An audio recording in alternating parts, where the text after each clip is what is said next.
Baik, perkenalkan, nama saya Hercules Pasqualino Baptista Beribe dengan NIM 2012053 dari kelas B.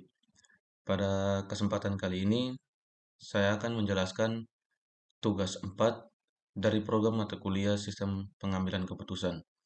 Pada tugas atau kasus kali ini saya disuruh untuk membuat perhitungan dengan metode HP dengan studi kasus dari pertemuan 2 dan dihitung menggunakan Excel dan Python. Jadi studi kasus yang akan saya pakai pada kesempatan kali ini adalah perancangan alat pendeteksi kebakaran menggunakan Arduino Uno dengan sensor suhu. Nah, di sini saya akan menjelaskan studi kasus saya menggunakan dengan metode AHP. Pertama, dalam kasus ini saya akan membuat pilihan dalam keputusan menentukan seberapa tepat alat pendeteksi sensor kebakaran yang paling baik. Dalam pemilihan ini, saya memilih 5 kriteria, yaitu biaya implementasi, sensor kebakaran, konsumsi energi, waktu respon, dan Arduino board. Nah, berdasarkan 3 alternatif dan 5 kriteria tersebut, mana yang akan saya pilih akan saya jelaskan pada perhitungan Excel dengan perhitungan Python.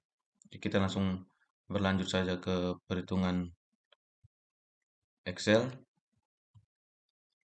Oke.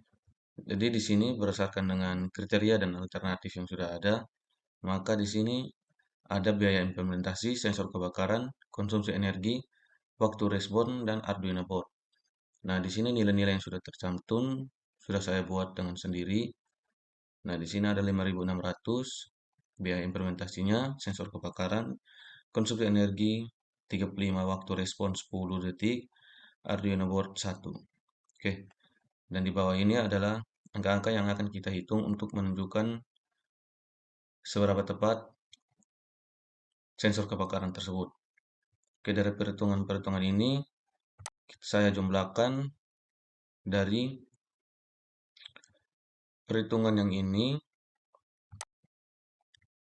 sampai ke sini. Jadi saya menambahkan dari angka yang ini dari kolom yang ini ke di bawah dengan hasilnya ini.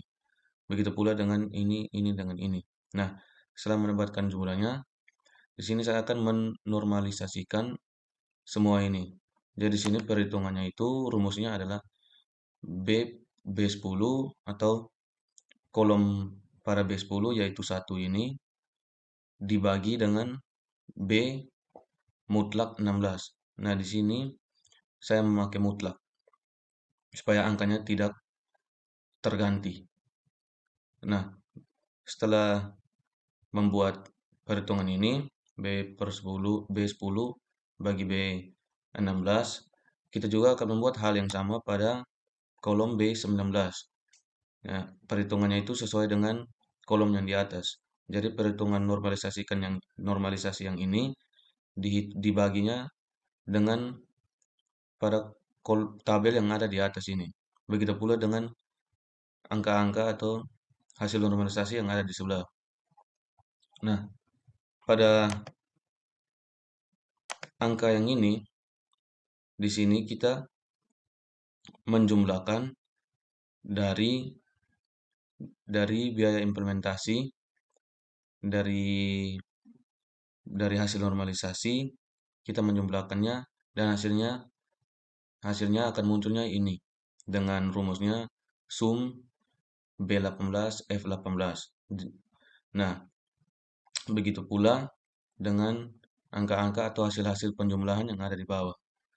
Setelah itu kita berpindah ke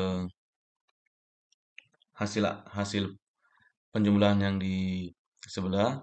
Nah, di sini hasil dari penjumlahan normalisasi ini dibagi dengan 6. Hasil hasil penjumlahan yang ada pada kolom H18 akan dibagi dengan 6 dan hasilnya seperti ini. Begitu pula dengan angka-angka yang di bawah. Masuk ke perhitungan yang ini.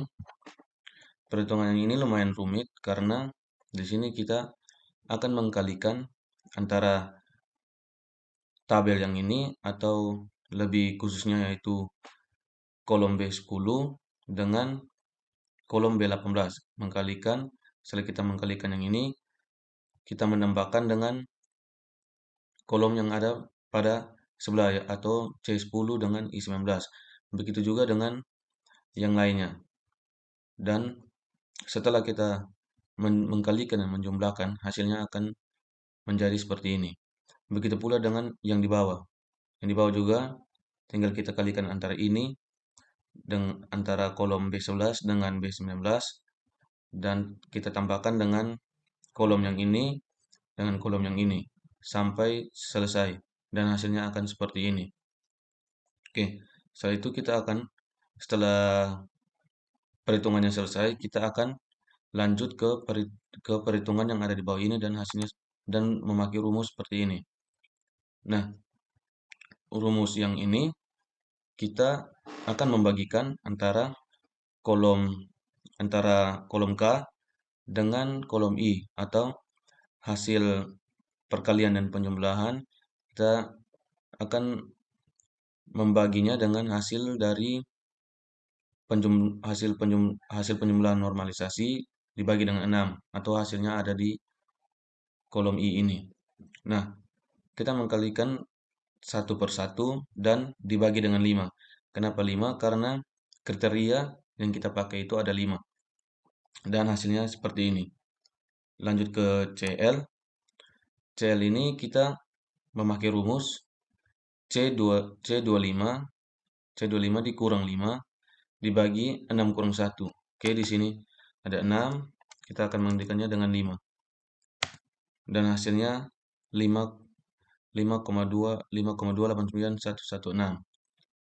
Oke, setelah perhitungan ini selesai, kita lanjut ke RL. RL ini adalah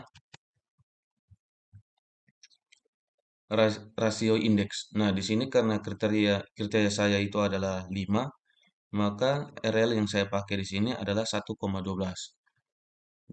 Setelah ini RL-nya sudah diputuskan atau sudah diambil, kita lanjut ke perhitungan yang di bawah. Perhitungan yang di bawah itu adalah hasil dari semua perhitungan di atas.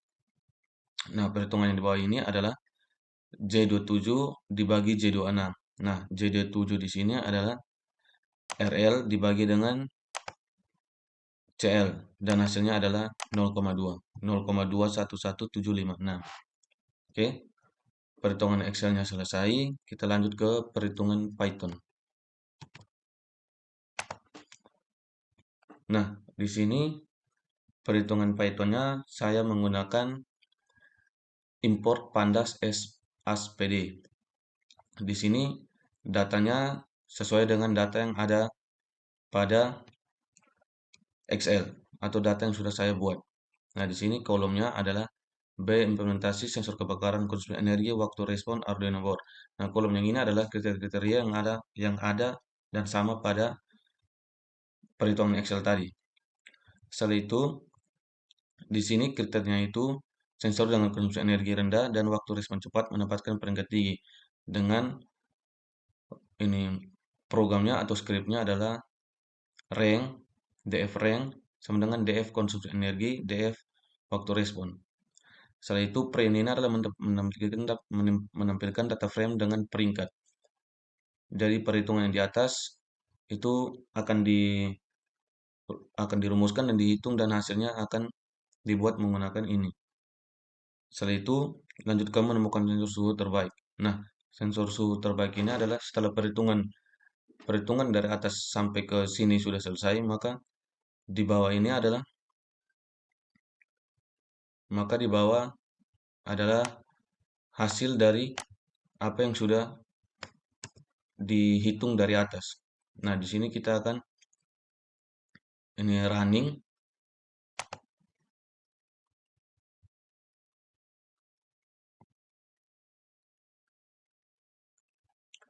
Nah, hasil runningnya seperti ini.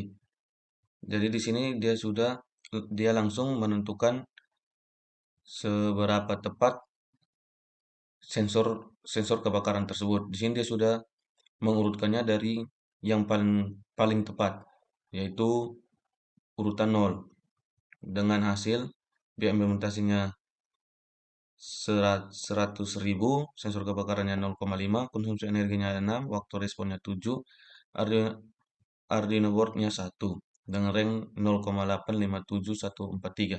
Dan ini yang akan dipilih sebagai sensor terbaik.